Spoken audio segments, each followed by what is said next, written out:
Rồi hôm nay mình lên cho anh em con mái A siêu Mỹ nha anh em ơi.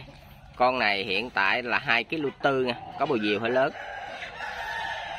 Con này đang đẻ lưới xo nha anh em ơi.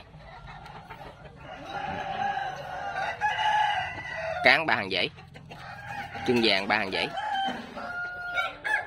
siêu Mỹ.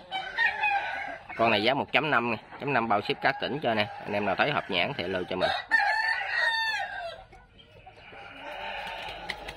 2,4 kg, có bầu diều lớn, đang đẻ lưới xo nha.